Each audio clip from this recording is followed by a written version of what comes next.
Time to review the live-action One Piece show. I watched this show with my girlfriend, and she has never read or watched the source material. So I thought, this is the perfect opportunity for her to fall in love with the story. And guess what? It worked. So it's time to set sail across the East Blue, and careful, there's a sea of spoilers coming. What I liked about the show, the world itself. The locations are very different from one another, and it made clear where the characters are situated. And the ships were actually built, so everything was so real. And what about the acting? Well, the Straw Hat crew is perfectly cast. Zoro is my favorite. I heard people say Zoro's more plain, but I do think it balances out with Luffy's more fun and somewhat delusional personality. So what about Usopp? He's perfectly cast. I think a very special scene is where Usopp is telling the villagers how he defeated the Arlong pirates, and then you have the Straw Hat crew just basically supporting every word that he says, and it shows how endearing this portrayal of early Usopp really is. I think it's a great idea having him work at the shipyard. I think it justifies his skills at maintaining going merry. I really like it. It shows the care and the emotional connection he has to the ship and the history behind the ship. And I really hope we get to see more of it in the upcoming seasons. And what about Sanji? Well, he is definitely less pervy, but still a romantic at heart. Very, very charming. I really dig his relationship with Zeph. It's very well adapted for the show. And now Nami. Nami Swan! Nami is great. I really love her early interactions with Luffy because they're just fun. That's all there is to it. It's just pure fun. If it's not funny, it's not One Piece. The entire sequence of Nami and Luffy stealing the map is... I love it. I really dig this scene between Nami and Zoro at the Barate. They're trying to figure out each other's backstory while drinking. I think her snark reads as a defense mechanism, which works amazingly with how powerful her emotional journey is. There's one scene that's very special to me, which is where you see Luffy vomiting on Helmeppo, and he's very serious trying to return to the mansion. To me, that scene revealed how great Iñaki actually is as Luffy, because there's a different side of Luffy we haven't seen so far. It was something that was lacking, and this was a perfect spot for it. He showed the seriousness and how far Luffy is willing to go to protect his friends. I have to talk about Helmeppo. Helmeppo is fucking great. He's perfectly cast for it. The scenes where he is in front of the mirror, showing off, playing with Zoro's sword, dude, it reveals so much about his character.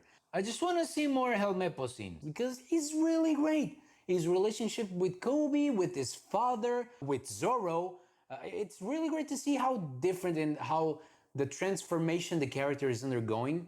It's a journey. One Piece is all about journeys.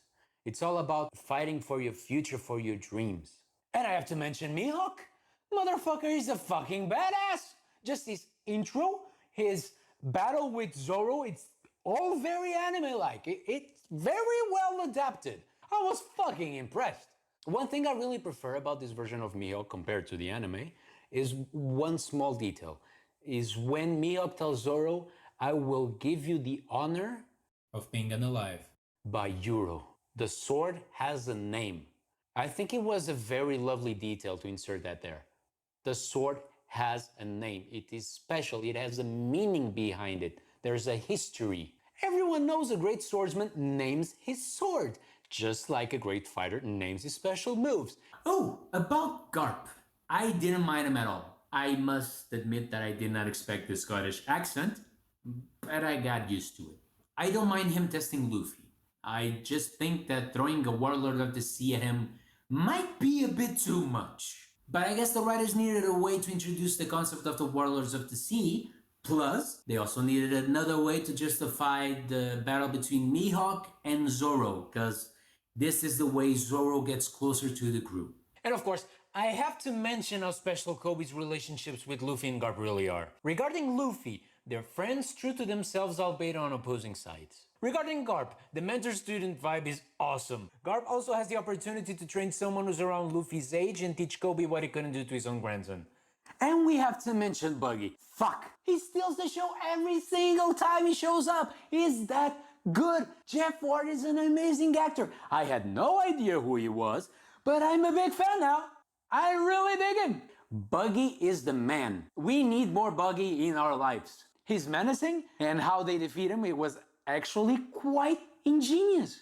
Okay, it's time to talk about the stuff that I didn't like. There are things about the acting that I didn't like, particularly with Iñaki in the beginning. There were moments where I felt there's something missing.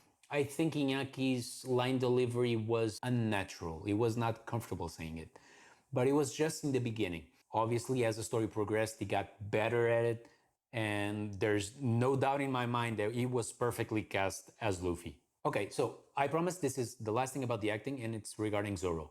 After his battle with Mihawk, when he's on the floor and he lifts his sword and basically vows to never lose a battle ever again, personally, I think the moment would be more powerful if they actually made him cry, a sexy cry, a single tear if needed. I think it would show how deeper the emotional wound is compared to the physical wound. That's it. It's the only change that I would personally make. Okay, with the acting out of the way, here are the visual things that didn't click for me. Let's start with Shanks. He looks too nice, you know? He looks like a really charming man, a really nice guy. I would just like him to look a little bit more badass. Just that. Now, I don't know about you, but I think Sanji's hair, there are scenes where it looks just weird. Looks unnatural.